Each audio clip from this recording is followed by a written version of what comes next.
Hey what's up guys. So today's topic is structure of sperm. ठीक है, आज हम पढ़ेंगे स्ट्रक्चर ऑफ स्पम। मैं पूरा चैप्टर कवर नहीं कर रहा हूँ क्योंकि एक स्पेसिफिक टॉपिक ज़्यादा समझ आता है। ठीक है, सो today's topic is structure of sperm. मैं काफ़ी अच्छा समझाऊँगा, बस आपको ध्यान से सुनते जाना है। ठीक है, काफ़ी इजी है ये इसका स्पम का स्ट्रक्चर एंड बोर्ड एग्ज़ाम में, नीट एग्ज़ाम में काफ़ी ये इंपॉर्टेंट है। ठीक है, काफ़ी इंपॉर्टेंट रोल प्ले करता है ये। ठीक है, सो इसमें स्ट्रक्चर में मैं 2 मिनट के अंदर समझा दूंगा कि कैसे है और इसके स्ट्रक्चर में जो है उसका काम क्या है, उनका वर्क क्या है। ठीक है, तो सबसे पहले हम आते हैं स्ट्रक्चर ऑफ स्पम में उसका हेड पोर्शन। ठीक है, जैसे ये अपना हेड पोर्शन हो गया। ठीक है, एक सेकंड, ये अपना हेड पोर्शन हो गया। ठीक, ये हेड पोर्शन हो गया। ठीक है, अपने हेड पोर्शन में आएगा, अपने हेड पोर्शन में सबसे पहले आएगा एक्रोसोम। ठीक है, एक्रोसोम क्या होता है? ये अपना है न्यूक्लियस। ठीक, न्यूक्लियस के जस्ट ऊपर होता है अपना एक्रोसोम। ये होता है अपना एक्रोसोम, न्यूक्लियस के जस्ट ऊपर एक्रोसोम होता है।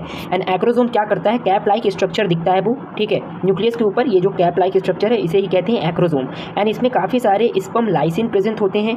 ठीक है, जो कि जब ओवम में अपना स्पम पेनिट्रेट करता है ना, तो यही केमिकल्स, यही लाइसिन्स हेल्प करते हैं उनमें, मतलब ओवम के अंदर घुसने के लिए। ठीक है, ओवम के अंदर एंटर करने के लिए, penetrating, it helps to penetrate the ovum. Okay, अब हम आते हैं, ये जो अपना एक्रोसोम है ना, ये गोल्जी एपरेटस का मॉडिफिकेशन है। ठीक है, गोल्जी एपरेटस मॉडिफाई होकर एक्रोसोम ही बनता है। एंड इसका जो न्यूक्लियस है, ध्यान रखना, इसका जो न्यूक्लियस है ये एन होता है, हैप्लॉइड होता है। ठीक है, इसका न्यूक्लियस। अब हम आते हैं नेक वाले पोर्शन में। ठीक है, अब हम आते हैं नेक वाले पोर्शन में। नेक वाले पोर्शन में बेसिकली, नेक वाले पोर्शन में हमारे पास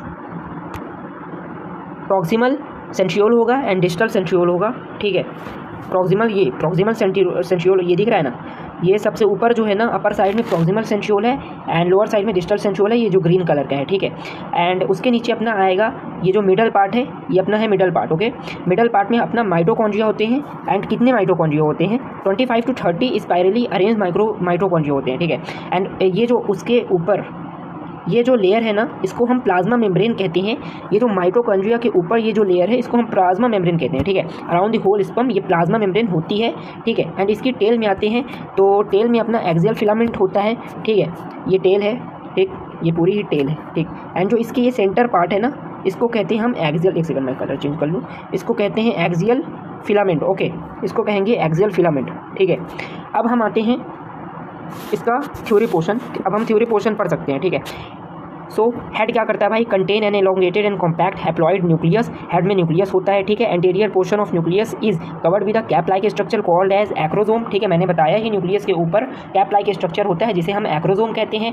एंड एक्रोसोम किससे फिल होता है? स्पम लाइसिन से फिल होता है। ठीक है, जो कि हमारी हेल्प करते हैं penetrating the ovum, help in fertilisation of ovum. ठीक है, अगर ये स्पम लाइसिन नहीं होंगे ना, तो हमारा फर्टिलाइजेशन नहीं होगा। ठीक है, ठीक है, फर्टिलाइजेशन डजन अकर। ओके, अब नेक पोर्शन में आते हैं हम। नेक पोर्शन में connects the head and middle piece. ठीक है, मदद से होता है। एंड मिडल पीस में आते हैं, हैव न्यूमरस माइटोकॉन्ड्रिया।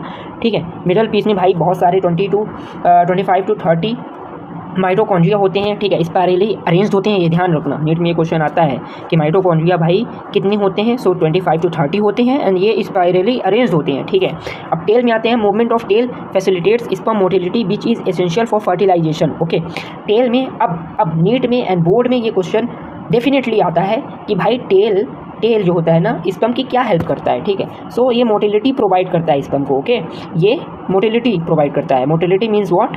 ये दौड़ने में हेल्प करता है। ठीक है, ठीक है, जैसे स्पर्म चल रहा है, ओवम तक उसको पहुंचना है, अगर उसके पास टेल नहीं है तो वो ओवम तक नहीं पहुंच पाएगा बेसिकली। ठीक है, एंड बस, सो टॉपिक इज़ फिनिश्ड एंड काफ़ी ईजी था ये। ओके।